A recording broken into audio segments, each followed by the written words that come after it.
can't do it. Okay. We'll do it live. Okay. No. We'll do it live. Fuck it. Do it live. I'll write it and we'll do it live. Fuck it. And we welcome you in. It's the Daily Puck Drop here on Tuesday, October 15th. Hopefully everyone is doing well out there. It's not the live version today. We've gone back. We've gone old school again and doing the just the strictly podcast platform. My apologies to everyone who was tuned into the live show. There's just some issues on our – I'm not going to bore you to death on it. There's just some issues here in my recording platform that I use. I use a platform called Riverside. This is boring. No one cares. No one cares what your issues are. And there's just been some issues with it going live. So it had been a problem the last few days. You probably noticed like Thursday, Friday, it was cutting out like after an hour. And then yesterday we just couldn't. On Monday, just Jim and I couldn't get on at all, so we just recorded it. So I think I have figured it all out, I think. Just have to run through one more step, and then we should be fine. Should be back tomorrow. And, you know, since we're doing it tomorrow, Wednesday, it probably won't work again because of Jim. No, not because of Jim, just because Jim will be there. So here you go. We welcome you in. Always please like, subscribe, comment away. YouTube is where you can watch all these fantastic videos and all of our content. We put everything up there. I had a question yesterday about, hey, I actually like it when you record it because then I don't like to watch the whole thing. I like it separated. They're all separated. We post the one big show, which is the live show, and then I go in. Always say I always go in and separate all the interviews. So you get, like yesterday, the Ground Puck podcast with Tim Booth and Curtis Crabtree. That is separated, by the way. And then also, anything that we do today. You'll hear John Canzano today. You're going to hear Danny Kelly today. All of that is separated. So none of that is it is all on one big show, but we separate all of it as best we can. And so, again, if you just want to watch that stuff or listen to that stuff, it's all just kind of separated for you.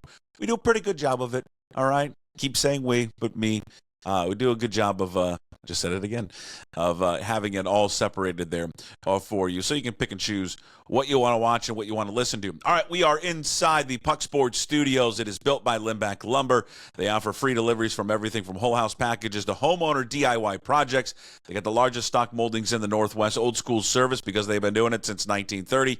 Give Limback Lumber a call, 206-782-3487. Visit them online at limbacklumber.com. If you go on that QR code that you see there, that QR code will take you right there to Limback Lumber. All right, what do we got on the docket today? Coming out later, as I mentioned before, we will do John Canzano will come out talking college football, wild week of college football, crazy weekend of the pigskin on the college gridiron. Danny Kelly stops on by. We always talk a little Seahawks with Danny, a little NFL, a little fantasy football, all of that. So if you want to get in some questions, we can't do this because we're not doing it live. I was going to say, well, if you listen to this before you listen to Danny, maybe you can squeeze some stuff in. Normally, you would just hit me up on Twitter at Puck2040 or email me, puck@pucksports.com. So we'll talk to those guys coming up later today. Some house cleaning stuff. No Puck the Huskies podcast this week because it's a bye. I told Elise and Jordan that last night. They both were appreciative of it. No one likes, I don't care who you are, no one wants to sit there and talk about a loss and go over it, especially a loss like that. But it prevents me from giving Reffett shit and going, hey, but you could be 8-0 or you could be 7-0. That's what pisses me off. I really did want to kind of maybe talk to him a little bit. But we'll pick it back up next week. Cougs podcast, we'll do Old Crimson today. We tape that later today. That will come out tomorrow. Also, Cougs Corner. We tape it in the afternoon. That will also come out tomorrow. We took the last week off. We'll talk about the Fresno game, getting ready for Hawaii, and just finishing strong here for the Cougs. And I think a big portion of the Old Crimson this week is going to be based on Johnny Mateer. Johnny Mateer not playing some good football here of late. I've I've seen people. It's not a huge group of folks that are calling for the head of Ben Arbuckle. and also John Mateer. I've heard it suggest that maybe they should go to the backup Zevi Eckhouse instead of John Mateer. We'll talk about that with the boys coming out later today, recorded today, and then coming out tomorrow. All right, we've got some topics. John Schneider won. We're going to talk John Schneider. We're going to talk Seahawks trade. Next opponent, Atlanta. A question that I posed to some buddies on Sunday about college football versus NFL. And then we'll wrap up the show with Hey, What the Puck? Some great audio from Dallas Cowboys owner Jerry Jones going on a morning radio show, sports radio show. He does a show down at 105.3 The Fan in Dallas. He does it every week. I think he used to do it twice a week. My buddy Gavin Dawson, who used to be the host of that particular show, used to do the interview. And I used to always text him like, you son of a bitch, man, you lucky SOB. You're going to sit there and talk to, the most recognizable owner in the NFL for, 30 minutes a week. And he was doing it, I think, twice a week. But Jerry Jones going off on these Dallas morning radio hosts threatening their jobs during the interview.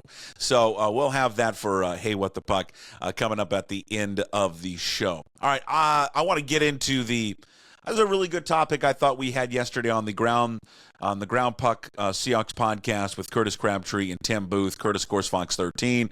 Tim now has switched gears over to the Seattle Times. If you don't know, we do that live every Monday around 10:40.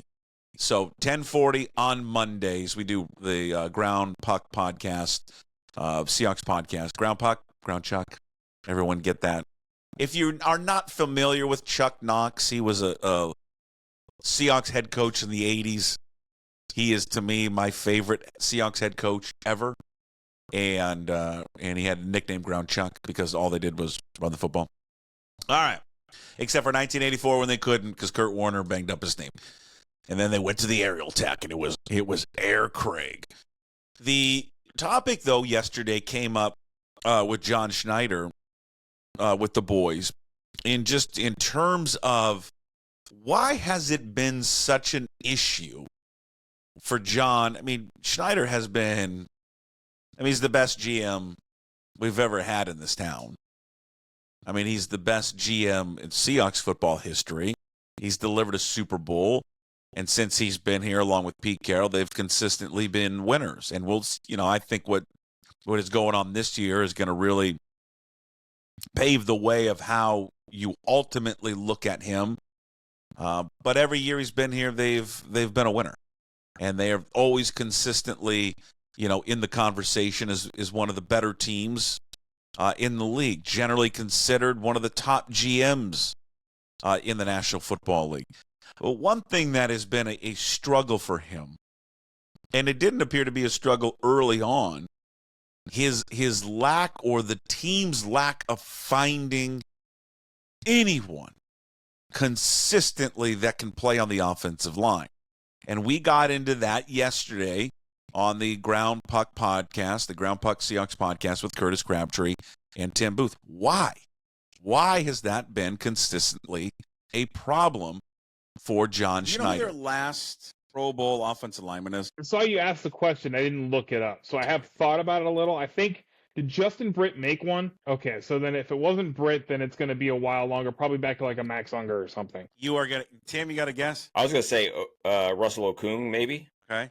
Well, Russell Okung would be correct. That was the last offensive lineman to make a Pro Bowl that was drafted by John Schneider, and that was in 2012.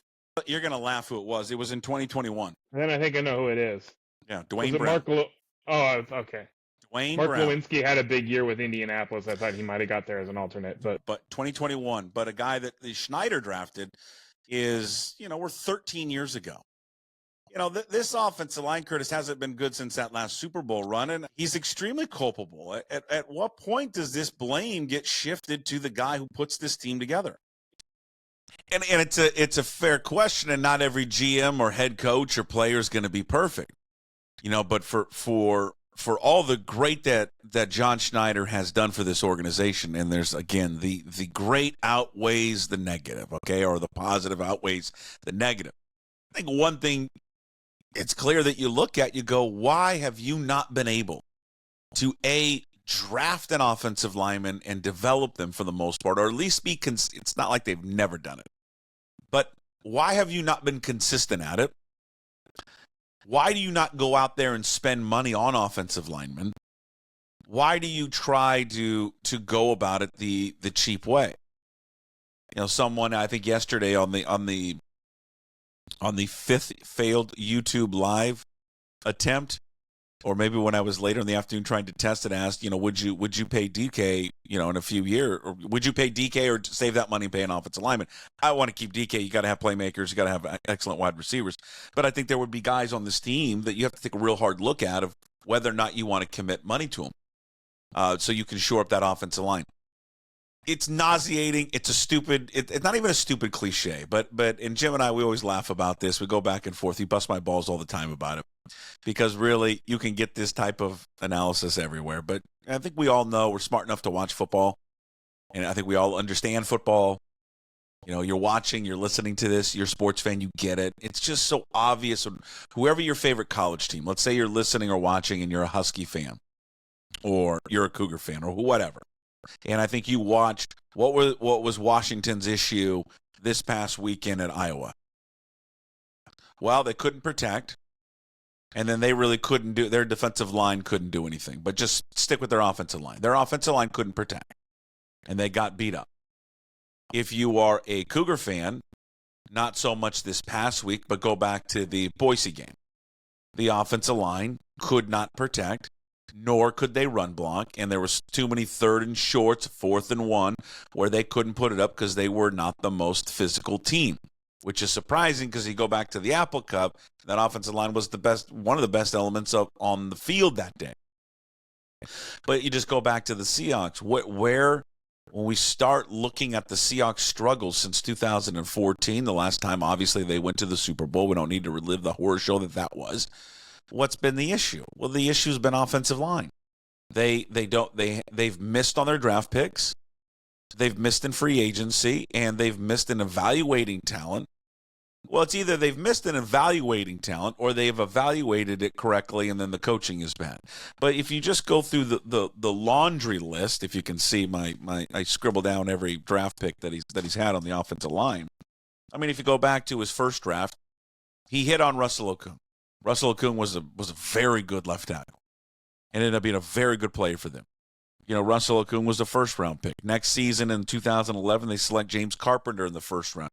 And that's almost when the problem started, because I remember it was at Nick Saban, I think, was in the green room that night. And now, apologies if I screw this up. That was 13 years ago. I can't remember what happened yesterday, all right, other than the live show not working. James Carpenter, I remember Nick Saban was like, why is he being taken in the first round? If they would have called me, I would have warned them, do not take him. 2014, you get Justin Britt. I would say Justin Britt worked out. That was a good draft pick. Justin Britt was a good football player. Played multiple positions for you, gave you consistency. So I think Britt was good. Mark Glowinski, at the time they got him, and his time in Seattle was not Mark Glowinski when he left. So maybe the evaluation of Glowinski was correct, but just the, I don't know, preparation, coaching, scheme, what have you, what wasn't the right fit. But Mark Glowinski, that didn't work out here. 2016, you take Jermaine Ifedi in the first round. I mean, that clearly didn't work out. Jermaine Ifedi was a bust. He wasn't good. I don't even know if Jermaine Ifedi, I'll be honest with you, is Jermaine Ifedi still in the league? Looking around if anyone knows in the audience of one here. I don't know. But you know what made matters worse that season? Because it's not like they haven't addressed the offensive line. I mean, they're drafting plenty number of guys, but what even killed you in that draft, particularly in 2016, is you used another pick that year, and a fairly high pick, 3rd round, by the way, to select Reese Odiambo. You guys remember Reese Odiambo? Remember? I can't hear you. We can't live interact. He played where? 3, 2, 1. Boise State. That's right. But But you got Adiambo in the third round.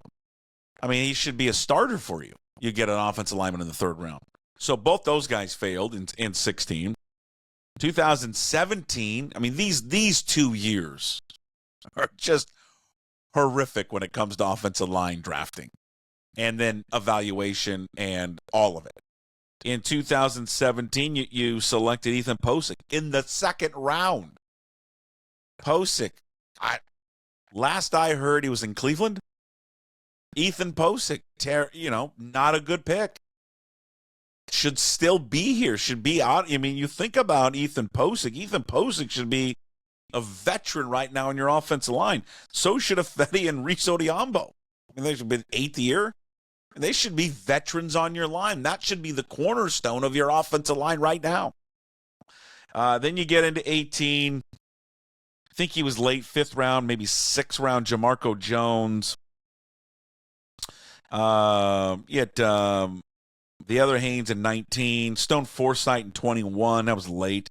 2022, I still think I give him credit for this, right? This is a good draft. You couldn't prepare for Abe Lucas's knee being jacked up or injuring his knee. But Abe Lucas in his rookie season was a very good right tackle. So 2022, very good. Very good. Because you got Lucas late, and then you got, Charles Cross early on. And Charles Cross has been good. But then you follow it up next season in 2023 with Anthony Bradford. And I agree with the go-to guy the other day. He just looks, again, this is pretty rich, and ironic that I would say this, or rich of me. I mean, he's fat, and he's overweight, and doesn't look like he's in shape at all. I mean, offensive linemen are big, but he looks like sloppy. So Bradford's been a bust. And then you got Haynes out of UConn this year. And so far, you look at Christian Haynes, and you're like, yeah, I don't see it. He's a rookie. Maybe he bounces back. Maybe he gets it together soon. But so far from Christian Haynes, there's nothing that Christian Haynes has done in any game or practice, if you've been out there or talked to anybody that's been out there, that would suggest that he would be the guy, because he hasn't been the guy. I mean, the times they put him in there, he's the liability, especially pass blocking. I mean, you can't pass block him at all. He just gets shoved back, pushed back into the quarterback. Every person that leads an organization team has one fatal flaw. It always feels like. For Schneider and his front office, their fatal flaw has been the offensive line. But it's also, I think, besides quarterback, it's the most important position group as a whole, right? Because quarterback's kind of just, individual just a one guy. But man, it's for them not to have a consistent offensive line year in and year out. That is a failure on him. And you know what? If we sat and we had John Schneider across from us and he was talking, I think he would admit it. It's okay to admit your failures. I failed yesterday on the live show. And I ask and beg you, viewer and listener, for your forgiveness, and I promise that we'll get it fixed. I promise. But he has not done well there. And whether it's, remember Steve Hutchinson's on the staff, and Steve Hutchinson, has a pretty good say on, at least I still think he's on the staff. Hutchinson has a good say on what they do offensive lineman wise. So I don't know where they're dropping the ball. I really don't. Because you look at last year's draft and you go, or in 2022 and go, well, I don't think they dropped the ball there. Because you got two solid tackles. But and I know it's the draft and it's hit and miss, and it's also on the players performing as well. But how in 2022 do you deliver with those two tackles? And you thought you bookend your offensive line. Why can't you figure out the guards? Why can't you figure out the center? You go back to the center. I haven't had a center since Justin Britt. A consistent center on this football team. And they just keep running guys in there left and right. Oh, I didn't even think I mentioned Oluwatimi, who they drafted. Yeah, I left him out. Oluwatimi, guy's not even active. So, and you thought so highly of him that you brought in competition with Nick Harris, who ended up now is playing in Cleveland or back in Cleveland. You haven't been able to get that center on this football team. There's two things that prevent them from taking the next step as an organization to get back where they want to get back in 2014. One, it's a better quarterback play. And I know people love Geno Smith, and I think Geno Smith's a good quarterback. He's not a great quarterback. He's not a Super Bowl winning quarterback. I can't remember who asked this question. Maybe it was Rob. Oh, it was Garofolo. Can you close your eyes, Seahawks fans, honestly, close your eyes. Imagine you're at the Super Bowl, or you're at Super Bowl Media Day. Can you close? Let's do it all together, right? On the video, everyone sees this. Listeners, you're not seeing this because why? There's no video. All right, close your eyes. Let's all do it together. Close your eyes. You're at Super Bowl Media Day. Where's the Super Bowl this year? Vegas, New Orleans. Look up at the Media Day. I feel like I'm preaching like a preacher. God, I'm here with you. Look up, and can you imagine seeing in the rafters on those big, like, video board, can you see a picture of Geno Smith? Now open your eyes. Can you see him? You know, like Garofolo did that exercise with me a few weeks ago, and I don't see it. So it's quarterback play, and then the second biggest thing is just the offensive line. I mean, all great teams got to have all great teams. Thanks, tips have got to have a great offensive line, and they just don't have it. Let's move on. They did add to their defensive line yesterday with the trade with Jacksonville, the old Jaguars. I like to call them the Jaguars, just because it annoys people. 6th-round draft pick from the Jags, Roy. God, I love this. Come on down here. We're going to go see our lawyer. His name is Roy Robertson Harris. Come on down. He's a civil attorney and one for Birmingham, Alabama. Meet my representation, Roy Robertson Harris. So they get Roy Robertson Harris, and I'm just going to, every time we talk about him, it's going to be the full name. Because I just like saying Roy Robertson Harris. Against the run this year, he struggled according to all the analytics, if you look at PFF and things like that. But this year he did. Last year he was pretty good. Last year he was in like the mid to high 70s. This year he's, I think, in the mid 50s. I mean, he's 31. He's been in the league 8 years. I don't think there's anyone expecting Roy Robertson Harris to come in here and be some type of savior. He's not going to be a savior. It's a minor move. Okay. It adds beef up front. It adds, again, some more depth on your defensive line. They could use all of it. Great news, at least on Monday practice. You saw that Byron Murphy, at least the portion of the practice that's open to the media, Byron Murphy was back and was on the practice field. So that's good news. So hopefully Byron Murphy can get back on the football field. So you add him in there, and you got Leonard Williams, and of course Hankins, and then Jaron Reed. And Jaron Reed's played okay. And just adding to that foundation, but also that rotation to keep all these guys healthy. But because it's been just like the offensive line, defensive line has been an issue for these guys, and it hasn't been good, and it's been inconsistent. I mean, look at their rushing numbers. I mean, their teams are running the ball down their throat. And I just always keep going back to that Patriots game. I mean, Patriots are so damn one-dimensional. They decided, we're just going to run on you. I mean, and coming into town this week, or they're going to Atlanta. They're going to face a Falcons team that's going to want to run the ball as well. I mean, last week, Atlanta, Bijan Robinson had 95 yards on the ground, 2 touchdowns. Tyler Algier had 105 yards on the ground. Cousins was 19 of 30 for 225. They're 4-2 after that 8-point loss to the Steelers, 5-point loss to the Chiefs. They've been on a roll since then. But offensively, this is probably the best offense since Detroit. I mean, multiple. They can do it on the ground. They can do it through the air. Darnell Mooney's a hell of a wide receiver, 27 catches, 368, 3 TDs. Drake London's got 38 grabs, 428 yards, 4 touchdowns. Even though we always love to say, God, that Kyle Pitts, and everyone drafts Kyle Pitts in their fantasy football league, and then you're disappointed every single year. Kyle Pitts is going to be a problem for him. That offense is going to be a problem for him. I mean, it's going to take obviously their best performance defensively to stop him. And I don't think anyone has seen any evidence that would suggest that this defense is going to slow down Atlanta's offense on Sunday. I still do not understand how that line is 3. I don't get it. Unless there's got to be some injury on Atlanta that I haven't seen yet. And it is also Jimmy Lake week.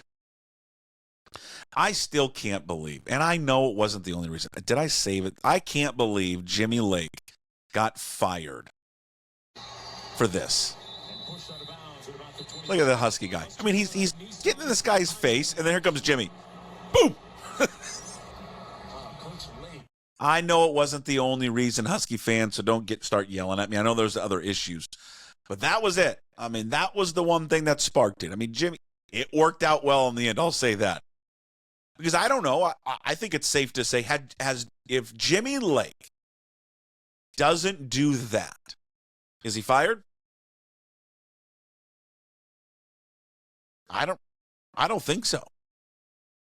I mean, there might have been warning signs, and there's other people that are behind the scenes that know the situation better than I do, obviously, but there were warning signs about him being not the best, an egomaniac, not being able to spread out, responsibilities, and was taking it all on himself, and just sometimes guys are good coordinators, not good head coaches. But would that be enough to fire him that soon? That was the final nail in the coffin. That's what allowed them to get out of the no, I don't think they had to get out of the contract. They still had to pay him, but that's what allowed them to at least make it look okay to the public that they fired him. Can't have a head coach hitting a player. I mean, really.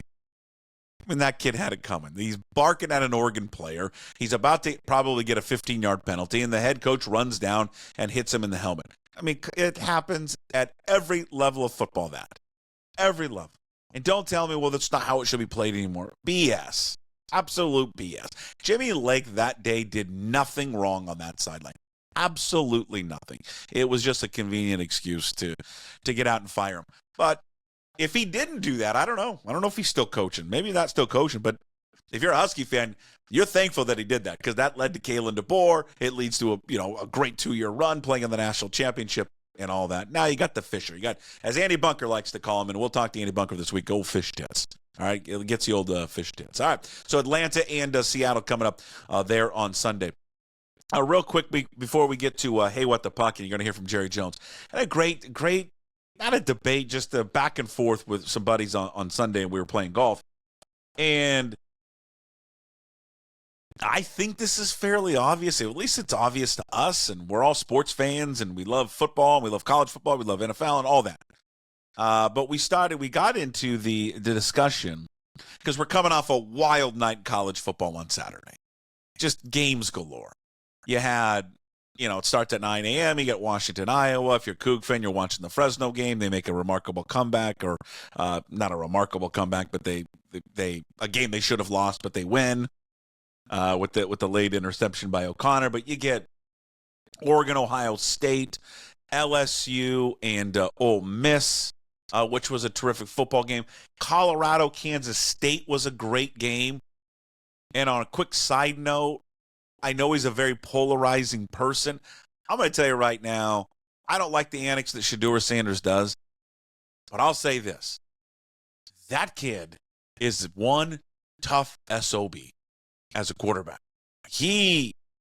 I think, if you had any doubt where he may be selected in the draft, if you had any reservations about him, I would go back and watch that Kansas State game if you can. Because I think that guy answered a lot of questions about, his toughness and his ability to lead a team. He was down his top 3 wide receivers in that game. They damn near beat Kansas State. And he, on every throw, I'm telling you, is just getting driven into the ground. His offensive line, we've been talking a lot of O-line today. His offensive line's terrible, too. I mean, driven into the ground. Stood in there, took every hit, delivered every pass, on time, in rhythm. Yeah. Again, the celebrations, the playing of the rap, his music after the score, I mean, all the stuff that comes along with him, he's kind of overboard for me. But the player, the guy on the field, which at the end of the day, that's all that matters, the quarterback, he's real nice. I don't know. He impressed me a ton there Saturday in Boulder against Kansas State. So we were just talking college football or NFL. Which one do you prefer? Which one do you like better? And we all agreed, all four of us, that college football by far and away is the better sport. Obviously, it's got the NFL's got the better players because they weed themselves out. But I'm just talking about like from an entertaining standpoint. When you sit home, and this is how we judged it, would you be more willing to sit home all day Saturday and watch college football or sit back all day Sunday and watch the NFL, the red zone and all that? And we just agreed. I want to sit back all day Saturday and watch college football from the morning to the night, which is almost what I did in between, kids' activities. And, I think the answers are the reasons why. More exciting game. Everyone's got a damn shot to win it. The scores are crazy. It seems like coaches are more aggressive. They're more willing to call, crazy plays. It's more fun. And I just think that it's, the youthfulness of it.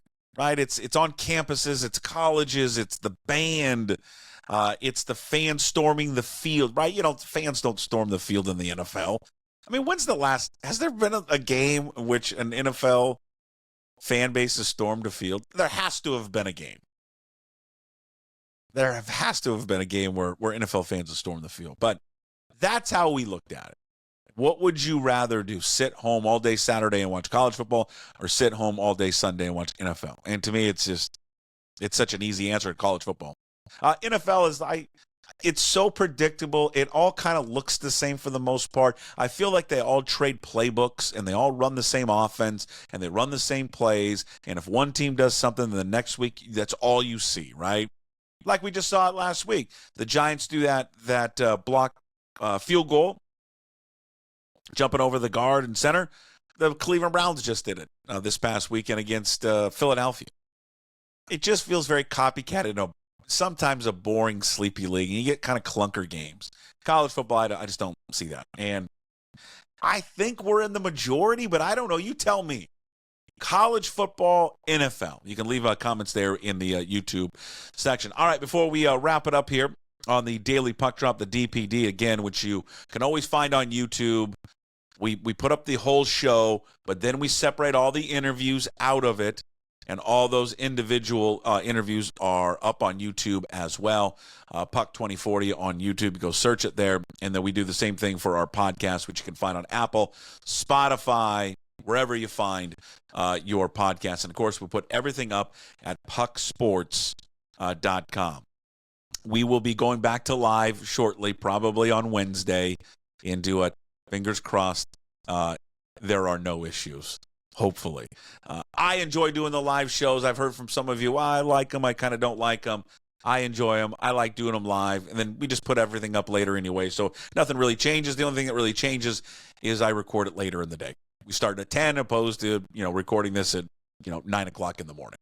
All right. And also a reminder, if you're listening to the Daily Puck Drop, which you are right now watching it, John Canzano coming up later on all the platforms. Also, Danny Kelly talking all things NFL. All right. I promised this on Hey What the Puck, which is brought to you by Restoration One of North Seattle, which we forgot to do a Hey What the Puck yesterday because everything was thrown into the old shit blender when all the live stuff wasn't working. We had to hastily record something real quick with Jim before he had to go off and run, and before we did the Ground Puck Seahawks podcast. But So we'll double it up. Restoration One, North Seattle. Your restoration company lets you avoid the stress of water, fire, and mold damage with their property restoration services. It is locally owned and operated, kiddos.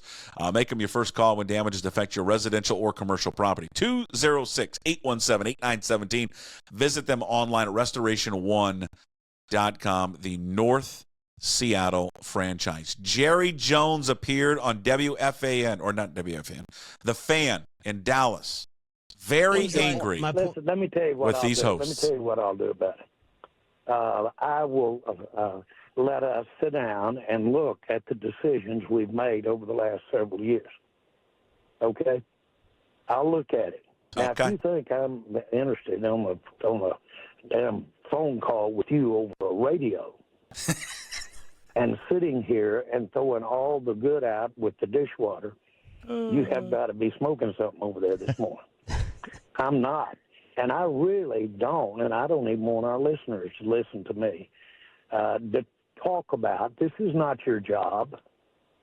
Your job isn't to let me go over all the reasons that I did something and I'm sorry that I did it. That's not your job.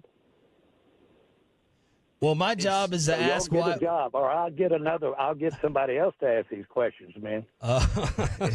Jerry, we're trying to figure out why the team is. No, I'm not kidding you. I'm not kidding you.